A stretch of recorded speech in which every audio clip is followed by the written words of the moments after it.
welcome to the BoshNRoll channel. If you want to support my daily Eternal Magic offerings while getting amazing perks like the BoshNRoll Discord community, have me play your deck on the channel, or listen sideboard guides before tournaments, check out the Patreon or YouTube membership program. This channel is possible because of these amazing sponsors. Check them out, all their links are in the video description. As always, thanks for being here. Let's go play some Magic. Welcome back to the BoshNRoll channel. Today, I am plucking the low-hanging fruit that every other Eternal content creator is working on, and I'm going to talk about the December 16th, 2024, that's yesterday at the time of this release, and 1 hour ago at the time of the recording, Banned and Restricted update. This is a really important and much anticipated update, because as anyone who has played non-rotating formats in the past 6 months knows, there have been problems, most of which stem directly from Modern Horizons 3, and we will get to that. In Legacy, we all knew Grief should be banned 3 months before it was.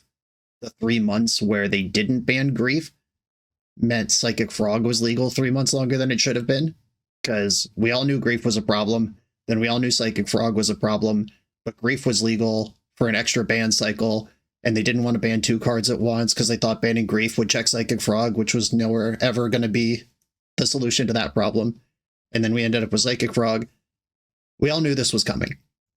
And then in the time we had Psychic Frog, Vexing Bauble emerged as a card that enabled busted combo decks. Nadu, the shells got solved. That's really annoying. Eldrazi is potentially over the line in a variety of ways. Sowing Mycospawn basically makes control unplayable in the Legacy format. Glaring Fleshraker is enabling combo decks while also being an insane engine in fair Eldrazi decks. Kozilek's Command, I don't understand how that card exists. Do we even have a color pie anymore? Why does Ancient Tomb mana bases and Tron mana bases have an efficient instant speed card that plugs all the holes of colorless ramp? I don't know.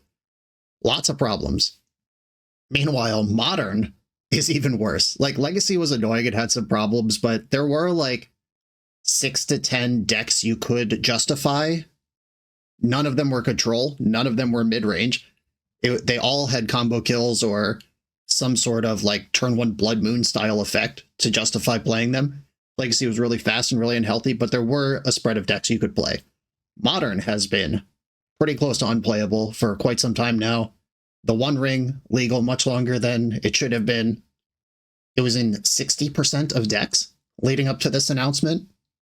The Boros Energy Shell has had multiple cards nerfed on Arena already, but remained legal in its entirety in Modern plus the One Ring for a very long time. No fun at all to play that format. But here it is, in front of us now, the big announcement we've all been waiting for. Let's look at it. The announcement comes from Dan, Aria, and Dave. It's cool that there are names on this announcement. I really appreciate that. There was a brief window where Wizards was just like, here is an announcement, and nobody actually wrote it. Obviously someone did, but there was nobody we could credit, nobody we could speak to, no human face that we could believe thought about this. And this is actually just a huge upgrade in and of itself. Your path to the Pro Tour starts here. Don't miss Magic Spotlight Foundations, January 3rd through 5th, 2025 at SCGCon Atlanta. Kick off the new year with Magic's most exciting new event. Compete in the brand new Foundation Standard format with $50,000 in prizes, 8 Pro Tour Aether Drift invites, and it's the only place to get the exclusive, borderless Terror of the Peaks promo card with art by the beloved Richard Kane Ferguson. All main event participants will get the exclusive Terror of the Peaks, but the top 128 will also earn a foil version of this breathtaking promo. Your path to the Pro Tour starts here, but only if you're part of the action. Come join me for Magic Spotlight Foundations at SCGCon Atlanta, January 3rd through 5th. Your sign-up link is in the video description. Standard, no changes. I don't know who it was, but I saw one person, exactly one person, grumbling on social media. Like one content creator, not just like a random person. One kind of large content creator grumbling about some stuff that they didn't like about Standard, but in general, I've heard good things about the format. No surprise here. Pioneer, Gigantha the Wellspring banned. Okay, and a little spoiler because it's already on the page. Also Jeggy banned in Modern. The companion mechanic, obviously at this point we know it is busted. There have been companion defenders who say that the companion mechanic isn't broken. They just pushed some of the designs too far. And if they were more careful with them, or if there was more of them, if there were so many that every deck could access a companion somehow, even as simple as just like a hill giant with the text, "This can be your companion," with no deck building restrictions, like a generic kind of companion, so everybody has access to the 8th card at the start of the game. All these like clever ways to balance this out that are kind of nonsense. Well, Gigantha was the closest one we had to "this card can be your companion." There is some small deck building requirement, like you can't play Chalice of the Void is a big card that you don't get, like Thassa's Oracle you can't put in your Underworld Breach deck if you want Gigantha.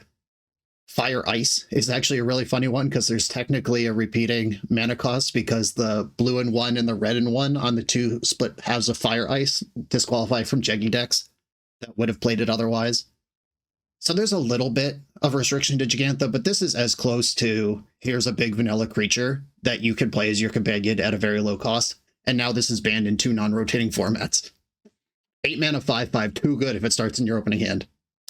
I don't disagree with the bans. I just think that if we needed further indictment of this mechanic, here it is. Modern, the One Ring is banned, obviously. 60% meta penetration on a colorless card. Card costs $100. You want to play Modern? You're $400 in before you even build the other 56 cards to your deck. Have fun with that. Great ban all around. They don't ban for cost reasons, but this mythic rare that is desirable in all formats, like every commander deck could reasonably start with this as well. There's no reason not to play this card unless you are specifically choosing not to play this card in commander. Nobody misses this. Rancid play patterns. I'm glad it's gone. Amptraptor. Okay, something had to be hit out of Boros Energy, and they went with Amptraptor. I don't have super strong opinions about Amptraptor versus Ocelot Pride versus Guide of Souls versus Flage even. All those cards are good. Amptraptor and the One Ring, those are 2 sources of card advantage removed from the Boros Energy shell.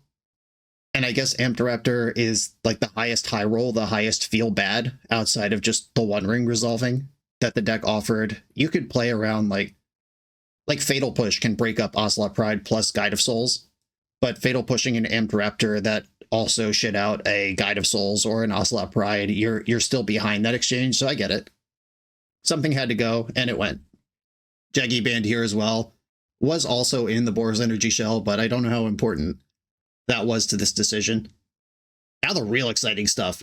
Mox Opal unbanned. Green Sun Zenith unbanned. Faithless Looting unbanned. Splinter Twin unbanned. This is incredible. This is something that players have been asking for a long time. I know a lot of the modern creators like Aspiring Spike and Andrea Mengucci and Canister, they've done head-to-head playoffs where they unban certain cards and see if these decks and strategies from the past still hold up today. And Splinter Twin, I don't think has ever won a match in any of those playoffs. So it's really cool that this fan favorite card that probably isn't good enough anymore is back. Much like Wild Nakatl, much like Jace the Mind Sculptor, much like Stoneforge Mystic. It's just a thing that was banned once and things changed and now it's back. Faithless Looting. Dredge is a deck that exists on the fringes of Modern. It might get a boost here. Is it Phoenix is probably the biggest deck that people will try right away. Getting access to Blood Moon.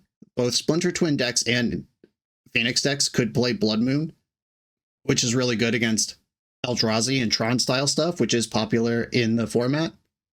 Hogak is long banned, so we don't have to worry about that anymore, but Vengevine, Is It Phoenix, Dredge. There are a number of fringe popular decks that just got a huge boost with this thing back, plus whatever we can't imagine yet. Flage is in the format. We didn't have a good Red Titan before. We have always had Kroxa, but Flage is a lot better than Kroxa, and Flage has already proven itself at the top of the format. And any time that you are able to discard a card that works from your graveyard with Faithless Looting, it becomes busted. Lots of fun ways to use that.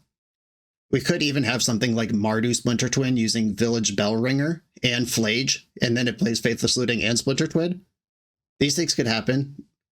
And I'm going to talk about Mox Opal decks. I'm going to save Green Sun Zenith for last because I think that's the one that is the most interesting. I'm personally most excited about Mox Opal. Mox Opal was in the deck I won Grand Prix Columbus with. They banned 5 cards out of that deck, 15 total cards from the deck, but 5 different cards from that deck after I won the Grand Prix. Mox Opal was one of them. I'm looking forward to casting Urza, Lord High Artificer, on turn 3 again. That's a card that I love very much. I have several high-profile tournament finishes with that. It's Magic that I like to play. Looking forward to that. Thopter Sword combo. Are we back? Are we back, please? Also, decks like Affinity, Hardened Scales. Those have been parts of the modern metagame in the past, but that have been mostly pushed out. Hardened Scales always finds a way to persist on the fringes, but now it's got a big upgrade there. Lantern Control is a deck that many people hate, but I think it is cool that it exists. Mox Opal has never been legal at the same time as Urza Saga before. It was banned before Saga was printed. So that's a new package that people will figure out how to work with, but Opal's a great thing to poop out of an Urza Saga. And it's a great way to accelerate a Saga and make your constructs bigger ahead of time. People who play Legacy and Vintage know all about that. But that's available in Modern now, and that's really exciting. And the last card here is Green Sun Zenith. This is functionally new to Modern. It was legal at the first Modern Pro Tour in 2011 and banned immediately after that. There was basically one large event where Green Sun Zenith was legal in Modern. People coming from Legacy understand what Green Sun Zenith can do.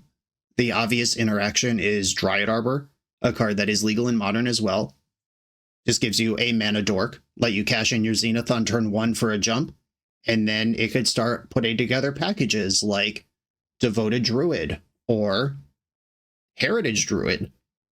Elves have been getting a lot of quiet love lately. I think Elves is going to be the first post-update Modern deck that I release. Probably early next week, based on my release schedule right now, but it's in the hopper. We're already brewing it. The Legacy Cradle Control deck. We don't have Gaia's Cradle or Natural Order, but White of the Reliquary and Endurance and Orcish Bowmaster and all of these value pieces in a Green Sun Zenith shell. Kind of pseudo Maverick, pseudo Elf combo. A lot of that is legal in Modern.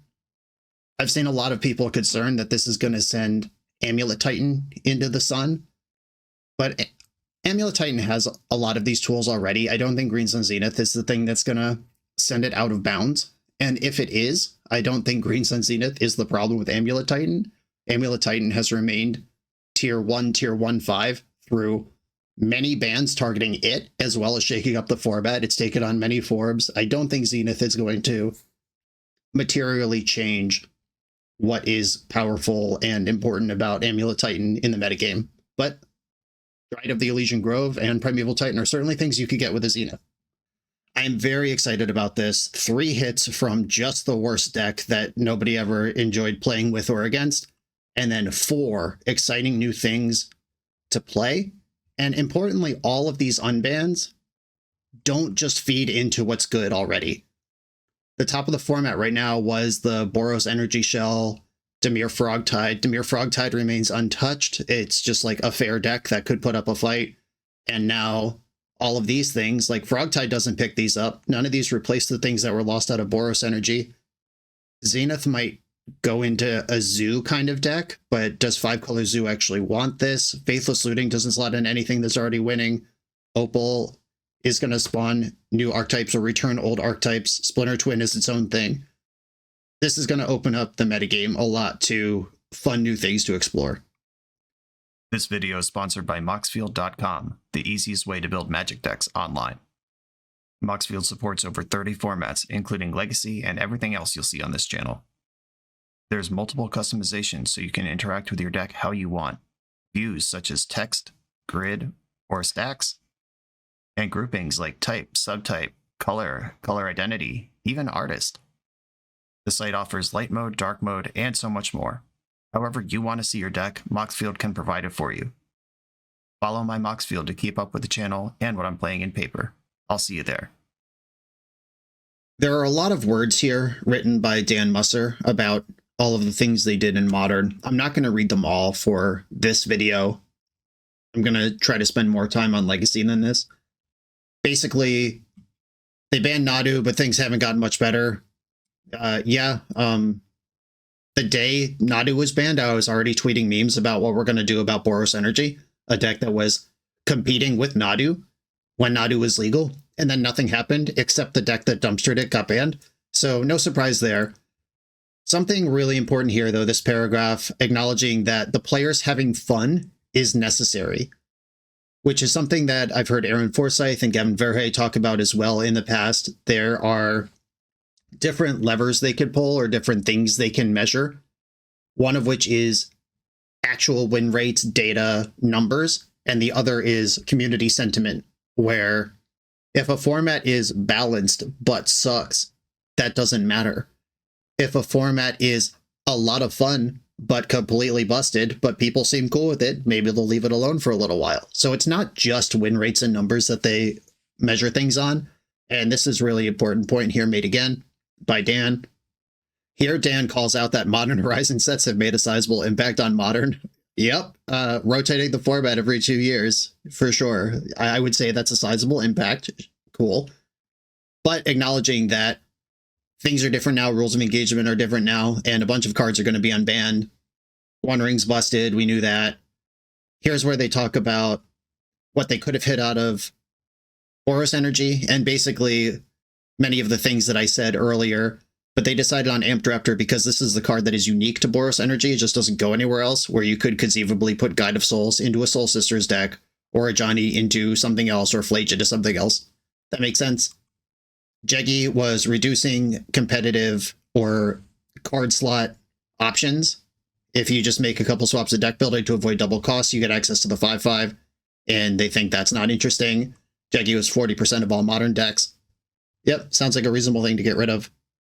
Here, he mentions specifically March 31st, 2025. This is the next update, I guess, and that's when they're going to evaluate how things are looking after the modern RC season. Here, Dan points out that they've printed Meltdown and Wrath of the Skies into Modern since the last time Opal was legal. Yep, they have better checks on that now. Worth another shot. Talks about how Green Sun Zenith can't even get Basking Brood Scale because this is a devoid creature. Yawgmoth has fallen off the map, and shouts out Elves. Wirewood Symbiote is a card that exists in Modern now. Credits the Faithless Looting ban primarily on Hogak, who is still gone, and then Arclight Phoenix, Hollow One, Dredge, the stuff I said above. I probably should have read this first. I forgot that all this was down here when I just started recording. But yeah, thanks, Dan. Shouts out Endurance and Boggart Trawler as cards that exist now that could slow down Faithless Looting decks. And then Splinter Twin. Can the format catch up with Splinter Twin now? Solitude, Force of Negation, Force of Vigor, Flare of Denial, all 0 mana cards that can interact with a combo, which reduce the fear of just tapping out on turn 3, which was the oppression of Splinter Twin back in the day. Format's very different now. And this is a cool look at how they think about bans and unbans. And this dovetails with what they did to Boros Energy, about talking about how these cards could be in other decks while this one can't. Splinter Twin is its own deck. Opal, Looting, and Zenith can support multiple all strategies. Splinter Twin is only one deck. Yep. Just a cool note. This is why it's important to actually write out articles and have a name attached and hear what they think. This is all useful to us when we can think about bans as players in the future. But there we go. There's Modern.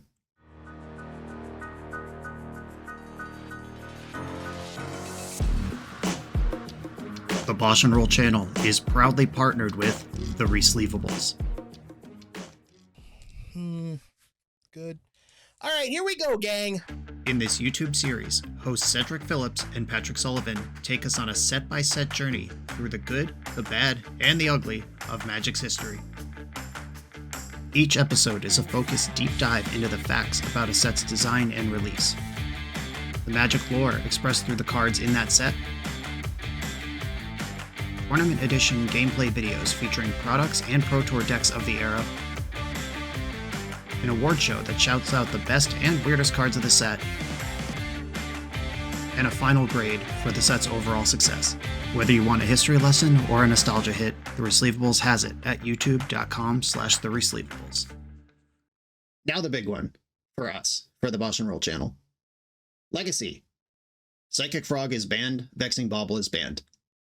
These are 2 of the 5 to 8 changes that I had hoped to see. And if I only got to make 2 changes, these are the 2 that I would have advocated for the hardest. These are the 2 with the most oppressive boot on the neck of what you can do in the format. However, I still have other concerns, but let's read what Dan said before I talk this time. With the last announcement, we banned Grief to curb the dominance of Dimir Reanimator. We achieved that to some degree, but not to the extent we were hoping. With Dimir Reanimator sitting at double the play rate of the next most played strategy and maintaining a strong win rate, we believe more action is needed. Psychic Frog plays extremely well with the general shell of Reanimator strategy, providing a threat that must be answered that is also able to give you value when drawing your expensive reanimation targets. The Dimir Reanimator deck has been able to circumvent anti-graveyard technology by having an extremely efficient, fair game plan. While we believe Reanimator to be a healthy archetype for Legacy, it should have its usual weaknesses. Additionally, the power of Psychic Frog narrows the range of Reanimator variants, forcing players to consolidate down to a tight Dimir shell. There's a really important sentence here. We believe Reanimator to be a healthy archetype for Legacy. I agree. I think Reanimator's super cool. Reanimate was one of the cards that I wanted banned on my wish list. The 5 to 7 card change. 2 of them are unbanned that I wanted. So I didn't want 7 or 8 cards banned. I wanted like 5 or 6 banned and 2 unbanned. That's Earthcraft and Mind Twist for those keeping track at home. I think those are interesting and would not break the format. But while we believe Reanimator to be a healthy archetype for Legacy, that's important here because a lot of people were mad at me wanting to kill Reanimator completely when I pointed out Reanimate as a card that I don't really want in the format. But other people were calling for Entomb, and I believe Entomb does kill Reanimator if you ban that. While banning Reanimate just means you have to use one of the half dozen or so 2-mana options that do the same thing instead of the 1-mana one. It slows it down a little bit while leaving it existing. So Wizards and I are in the same place here. We just came to different conclusions about it. Their conclusion is, without a fair plan, it's fine as is. Mine was Reanimates might still be over the line. But okay. They talk about that more in a little bit. Same effect is seen in Dimir Murktide decks. Psychic Frog is strong enough to prevent folks from exploring adding white, red, or green to these blue-based tempo decks.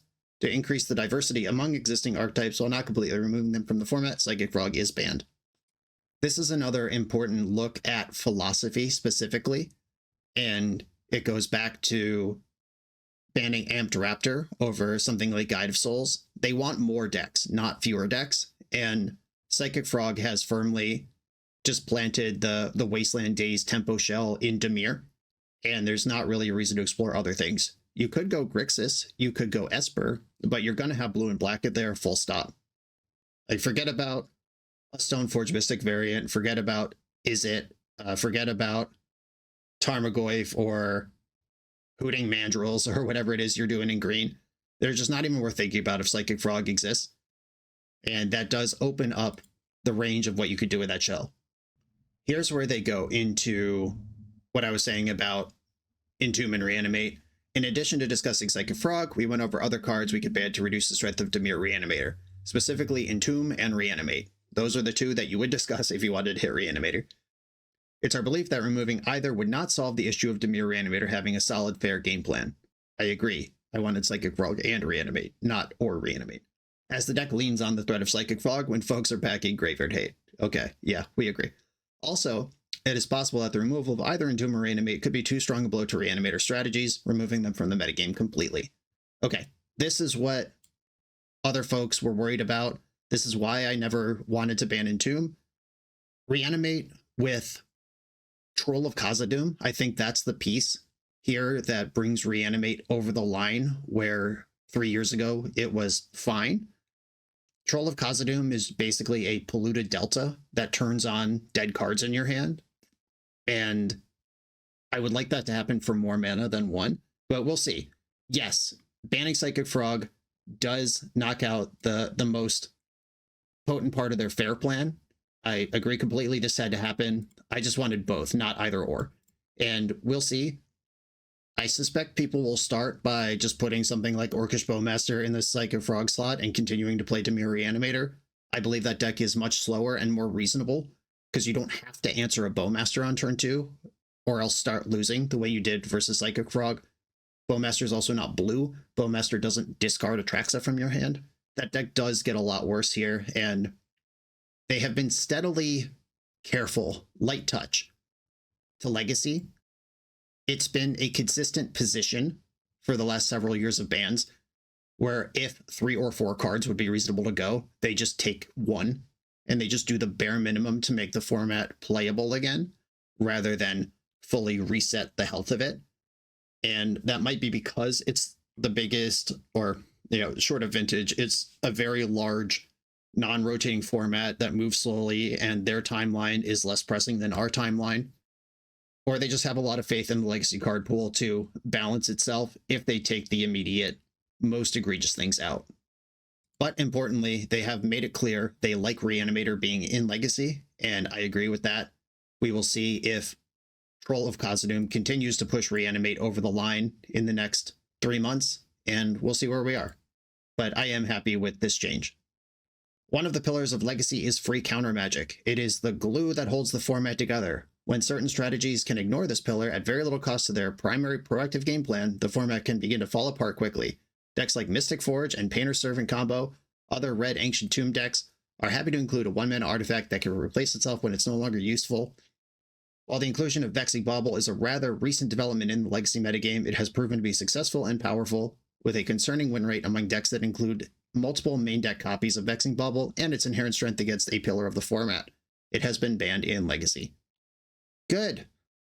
Vexing Bauble very quickly changed the rules of engagement in Legacy in a way that is not fun or interesting. I've had a lot of people in my comments over the past few weeks while we were gearing up for this ban announcement, making our cases for stuff, talking about Vexing Bauble like it goes in Maverick, or they're like, why should only blue be able to stop combo? Well, if you played Legacy for 1 freaking minute of your stupid life, you would realize that Vexing Bauble is exclusively in broken decks that are trying to win the game the turn after they play Vexing Bauble. It is not being played in Maverick. It is not going in Elves. It is not helping Death and Taxes. It's in Doomsday. It's in Mystic Forge combo. It's in Red Prison, who after that Vexing Bauble, they're going to play Blood Moon, then they're going to play the One Ring. Are you having fun yet? People who like playing Maverick, which generally has positive matchups versus slow blue Force of Will decks, should recognize that Force of Will and Daze are keeping Maverick viable by keeping shit like this off of their back. Just full fundamental misunderstanding of what this card is for and what it was doing in the format. Just, I don't know, play Legacy once before you wade into these conversations. Can you tell I'm a little annoyed about this? Okay, but it's gone. We're off it. Good. With Psychic Frog and Vexing Bauble removed from the format, several of the top decks will need to change. The recent success of Nadu variants, Cephalid Breakfast and Bant Green Sun Zenith decks, has us keeping a close eye on Nadu Winged Wisdom. For now, we believe today's changes should navigate the format in a more diverse and healthy position. Okay, so let's talk about this for a second. They mentioned Nadu. That's good. I like when they mention the cards that they didn't ban that were on my list. Nadu was on my list. I think Nadu does push out decks that are trying to play ultra fair, like the decks people thought Vexing Bauble was for, the Maverick, the Death and Taxes. Those decks can't beat Nadu. And we'll see if over time Wizards of the Coast finds those decks more interesting to exist in the format than Nadu does. Is there any reason to play Elves or Cradle Control in this format when you could be playing Nadu in kind of the same wedge? I released Alurin on the channel the other day just for fun, just as a refreshing thing with no cards that are going to be banned in it. And it was basically worse than Nadu in every conceivable way, while existing on the same corner of blue-green adjacent combo deck. I don't think Nadu makes the format more diverse, and I don't think it's fun to play against. Just also the play pattern of target this thing, flip a card, see what happens. Target this thing, flip a card, see what happens. Now my next creature, target this thing. You know, like, oh good, I hit a fetch land. Now I could get a Dryad Arbor and target that 2 more times. And you're dead, but it might take your opponent several minutes to flip enough cards to convince you that you're dead. It's super annoying. I would not mind seeing Nadu go. No mention whatsoever here of anything from the Eldrazi shell. They did hit Glaring Fleshraker indirectly by hitting Vexing Bauble. Like, my wish list included 1 or 2 cards from Eldrazi, and the top of my list was Sowing Mycospawn, and then second was Kozilek's Command, third was Glaring Fleshraker. The Vexing Bauble hit does slow down Glaring Fleshraker because now you could just Force of Will it in the combo decks it was enabling. Sowing Mycospawn is nearly impossible to outmuscle as a control or mid-range deck of any kind. On turn 2, your opponent is wastelanding your starting mana source. On turn 3, they're getting the other 2 that you've played since turn 1. And it's triggered abilities whether the thing resolves or not, so it's just gonna happen unless we're willing to main deck Consign to Memory to stop it. Which I did recently have some success at Eternal Weekend doing exactly that, but that was exploiting a broken metagame. It's not like healthy or good deck building, I would say. It is good that now that Psychic Frog's out of the format, control decks could focus more on main decking things like Back to Basics and Blood Moon to fight the Eldrazi decks that still exist. If your opponent can't cast the Sowing Mycospawn, then you get to keep your lands. And trying to tap out into Psychic Frog to cast your Blood Moon when your opponent already has a permanent on board that's going to kill you, that was not a game plan you could do. So, I mean, there is a little more counterplay here. The pressure is off to always be able to answer the creature on turn 2. For Kozilek's Command, I just think that is an abomination of design. Why do the colorless ramp decks get an instant that plugs all of the holes that colorless ramp decks used to have? If they get 2 mana on turn 1, 4 mana on turn 2, 7 mana on turn 3, why do they also get efficient creature removal and card selection and graveyard hate so you can't go over the top of them? The Brute Force deck also gets the instant speed, efficient interaction, and cantrip. You can't run them out of cards anymore because at some point they're going to scry 10 and keep the ones they like. What even is the color pie when we're talking about Kozilek's Command? Why does that exist? I don't know. But no mention of Eldrazi at all in this announcement. They don't seem concerned or aware of it. We will see if, now that the speed of Psychic Frog is off the table, can we build mid-range and control decks that can absorb Eldrazi. I don't feel good about it, and Nadu is still a huge problem, but as far as taking the immediate pressure off playability of the format, these are the 2 that were the top 2 on my list of 5 or 6 cards. And they did address 2 of my other concerns, but the complete lack of comment on Sowing Mycospawn or the place of decks that aren't trying to win on turn 2 or 3 in the metagame is kind of concerning here. Just no mention of it at all. And then no changes to Vintage. August announcement, restricted Vexing Bauble and Urza Saga. And they've seen Lurrus increase. Yeah, Lurrus is the card, if there is one to be concerned about. Without having to worry about an abundance of colorless mana sources, many Lurrus shells have opted to run Psychic Frog instead, consolidating the archetype into Dimir and Esper variants. Despite Lurrus taking the largest share, there is still ample representation of other strategies and win rates of the top strategies in line within reason. Top strategies line within reason. Is that supposed to be lie? Lie within reason? I don't know. I'm confused, or they're confused. We'll be keeping an eye on how Vintage continues to evolve and monitor the success and play rate of Lurrus decks. Restricting Lurrus wouldn't accomplish anything, and the bar being banned in Vintage is very high. Okay, good that they acknowledged Lurrus. And Justin Gennari, I am actually level 1, had the great point when we were just kind of chatting at Eternal Weekend that if you do ban Lurrus, the rest of the metagame's pretty messed up. Like, Lurrus is the thing keeping Jewel Shops and Doomsday off of the top of the metagame. It's the thing, it's kind of the natural predator for those busted degenerate combo decks. And if the best deck has to be a fair deck, if the best deck in Vintage is a legacy deck, I think that's okay. And then we're talking about a bunch of fake formats, and that's basically the update. There it is. I'm very excited for the future of Modern. I don't think this is enough for Legacy, but it is the bare minimum that I would have accepted without freaking out. And thank you to Dan, Arya, and Dave for writing this announcement and putting their names on it. I am excited to play Magic again. I always like Magic, even when the metagame is stale. I'm going to play, I'm going to try to figure it out, but it is better when it's also just fun to do.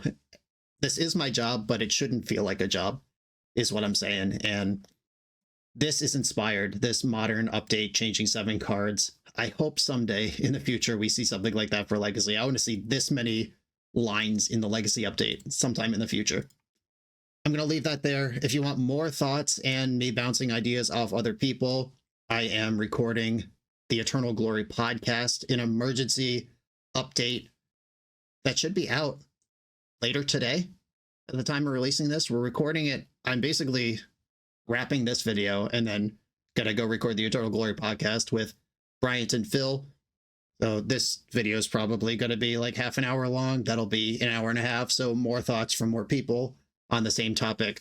I am recording a playoff with Andreas Eco Baronin Peterson tonight. Legacy decks with the new ban list update. We're going to bash a bunch of them into each other. That'll be out tomorrow. Stay tuned. Like, comment, subscribe. Check out the Patreon. I'll see you next time.